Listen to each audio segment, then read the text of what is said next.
Assalamualaikum teman-teman. Kembali lagi di channel kami.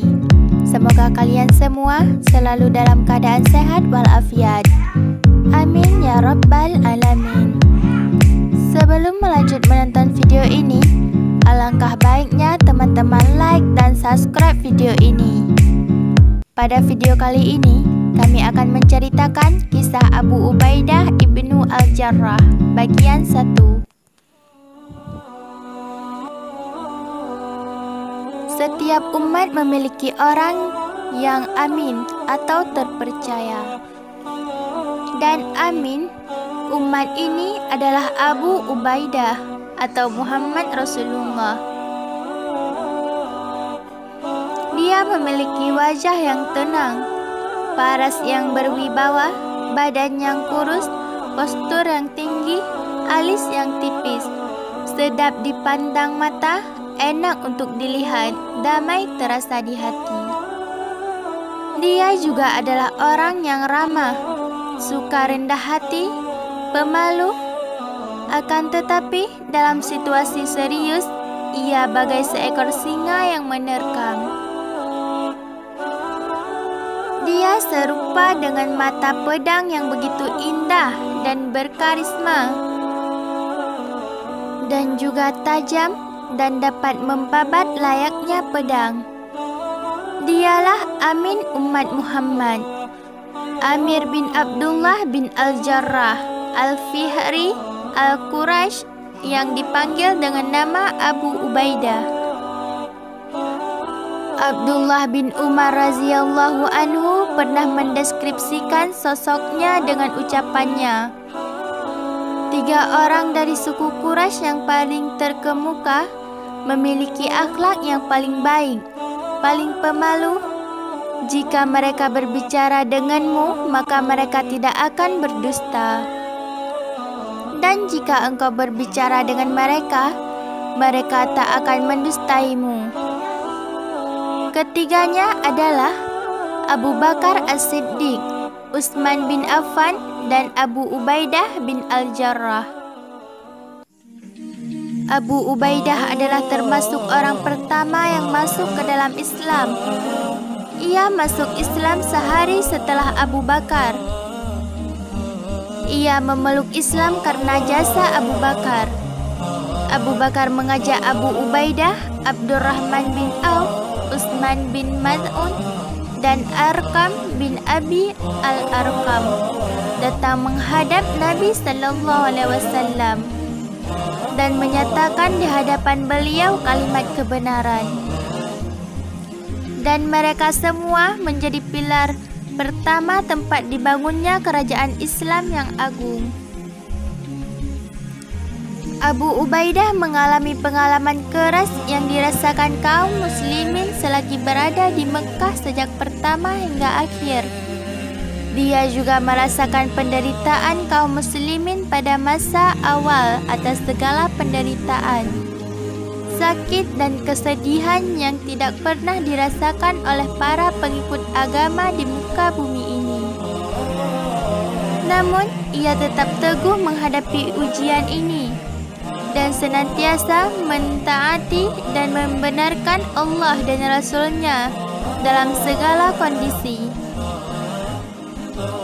Akan tetapi, ujian yang diderita oleh Abu Ubaidah pada Perang Badar adalah sebuah penderitaan yang tidak dapat digambarkan oleh siapapun. Ketika Perang Badar, Abu Ubaidah menyerang di antara barisan dengan begitu berani dan tak memiliki kegentaran sedikit pun. Kaum musyrikin jadi takut dibuatnya. Ia berputar-putar di medan laga seolah ia tidak takut mati. Para penunggang kuda suku Quraisy menjadi gentar dibuatnya, dan mereka berusaha menjauhi diri dari Abu Ubaidah setiap kali bertemu. Akan tetapi, ada seorang di antara mereka yang senantiasa mengajak duel Abu Ubaidah ke mana saja ia pergi. Dan Abu Ubaidah sendiri selalu menjauhkan diri darinya. Orang tersebut terus mendesak dan menyerang, sementara Abu Ubaidah selalu menjauh darinya. Orang tersebut akhirnya menutup semua jalan bagi Abu Ubaidah dan berdiri membatasi ruang gerak Abu Ubaidah sehingga tidak dapat membunuh musuh Allah lainnya. Saat Abu Ubaidah sudah merasa geram, maka Abu Ubaidah melayangkan pedangnya ke arah kepala orang tadi sehingga terbelah dua. Dan akhirnya orang itu tewas di hadapan Abu Ubaidah. Tidak usah Anda, wahai pembaca yang budiman, menebak siapakah orang yang tewas ini. Bukankah sudah aku katakan bahwa pengalaman keras yang dirasakannya sudah tak terbayangkan lagi. Engkau akan pusing dibuatnya jika engkau mengetahui bahwa orang yang tewas adalah Abdullah bin Al-Jarrah, ayah dari Abu Ubaidah. Abu Ubaidah tidak membunuh ayahnya. Akan tetapi, ia membunuh kemusyrikan yang berada pada diri ayahnya.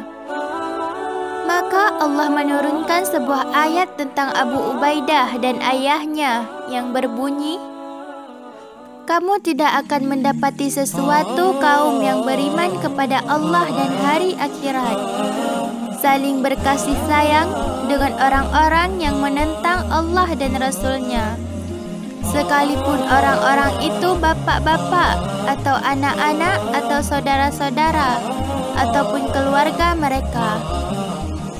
Mereka itulah orang-orang yang Allah telah menanamkan keimanan dalam hati mereka dengan pertolongan yang datang daripadanya, dan dimasukkannya mereka ke dalam surga yang mengalir di bawahnya sungai-sungai. Mereka kekal di dalamnya. Allah riza terhadap mereka dan mereka pun merasa puas terhadapnya atau limpah rahmatnya. Mereka itulah golongan Allah. Ketahuilah bahwa sesungguhnya golongan Allah itulah golongan yang beruntung. Quran Surat Al-Mujadilah. Bagi Abu Ubaidah, ini bukanlah sebuah hal yang menakjubkan.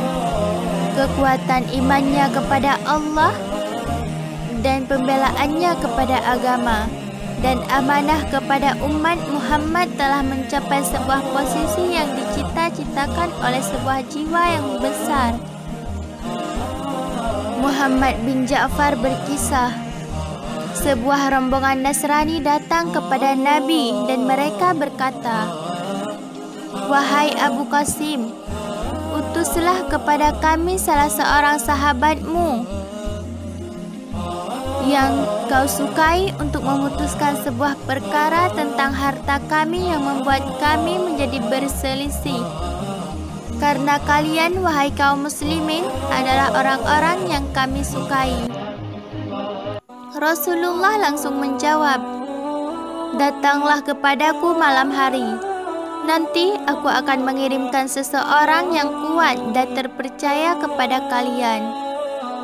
Umar bin Khattab berkata, maka aku pergi berangkat salat zuhur lebih awal, dan aku tidak pernah berharap mendapatkan jabatan pada hari itu, kecuali pada hari itu agar aku menjadi orang yang ditunjuk untuk menyelesaikan perkara ini. Begitu Rasulullah menyelesaikan salat zuhurnya, beliau melihat ke kanan dan ke kiri. Aku berusaha meninggikan badanku agar terlihat olehnya. Ia tetap saja menyisirkan pandangannya kepada kami, sehingga beliau melihat ke arah Abu Ubaidah bin Al-Jarrah. Beliau langsung memanggilnya seraya bersabda, pergilah kepada mereka, putuskanlah perkara yang telah mereka perselisihkan dengan benar. Dan akhirnya Abu Ubaidah pergi ke tempat mereka. Abu Ubaidah bukan saja merupakan orang yang amanah, akan tetapi ia juga merupakan orang yang sanggup mengkombinasikan kekuatan dengan amanah. Kekuatan yang dimilikinya ini seringkali muncul dalam banyak kesempatan. Suatu hari, Rasulullah mengutus sekelompok orang dari para sahabatnya untuk mencegat sebuah kafilah suku Quraisy. Dan Rasulullah menunjuk sebagai amir atau pemimpin mereka adalah Abu Ubaidah radhiyallahu anhu. Rasulullah membekali mereka dengan sekantong kurma saja.